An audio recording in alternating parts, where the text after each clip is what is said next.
Hello, my name is Andrea. In this class, we're going to see the final bit about taking a history.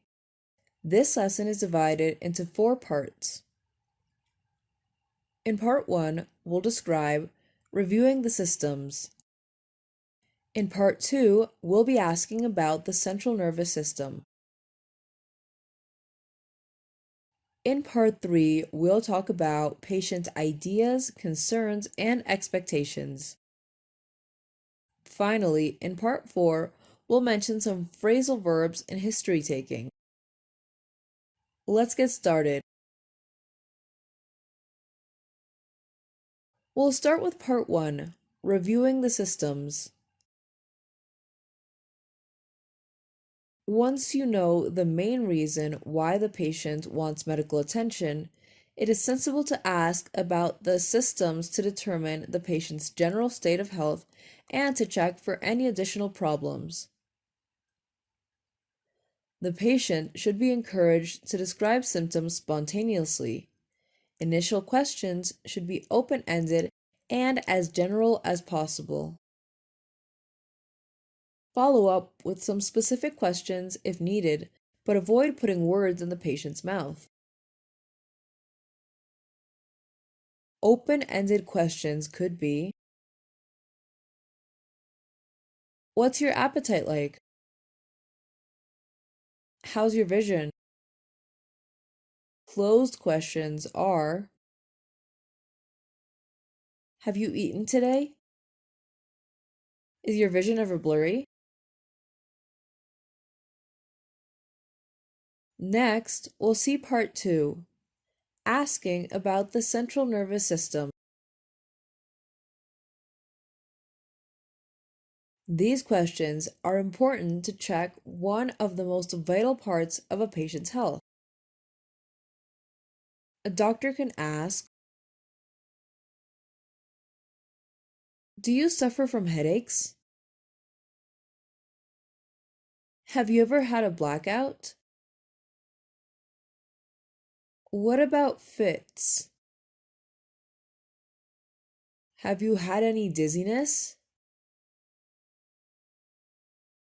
Do you get ringing in the ears? Have you ever experienced any numbness or tingling in your hands or feet? Do you have any problems sleeping? Now, let's move on to part 3, patient's ideas, concerns, and expectations. It is important during the consultation to give patients the chance to express their own ideas and concerns about their problem and to determine what their expectations are. The letters ICE, ideas, concerns, and expectations, are a way of remembering this. Typical questions are to ask about ideas. What do you know about this problem, condition, illness? Do you have any ideas about this? How do you think you got this problem? What do you mean by to ask about concerns? What are your worries about this? Do you have any concerns? How might this affect the rest of your family? To ask about expectations. What do you think will happen? What do you expect from me? What were you hoping we could do for you? Finally, let's review part 4, phrasal verbs in history taking. Phrasal verbs are often used in informal spoken English. Both patients and doctors may use them in consultations. A phrasal verb may have several meanings according to context. Here, we'll see the phrasal verb, its meaning, and how to use it in a sentence. Bring on, to cause or induce. For example, is there anything special that brings on the pain? Bring up, to expectorate or vomit. For example, when you cough, do you bring up any phlegm? Carry on, to continue. For example, carry on taking the painkillers for another week.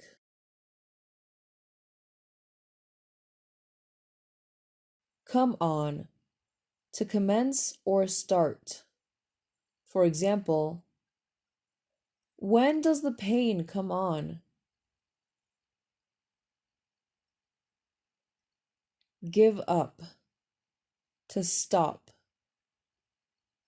For example, my advice is to give up smoking. Put on, to gain weight.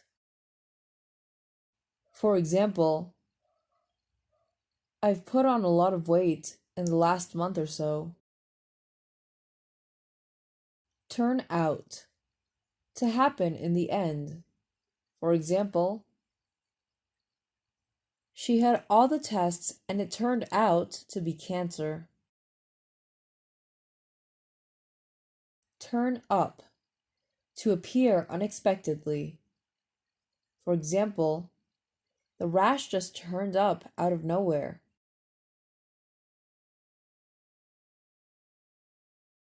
That's the end of this class. I hope you enjoyed this lesson. See you soon.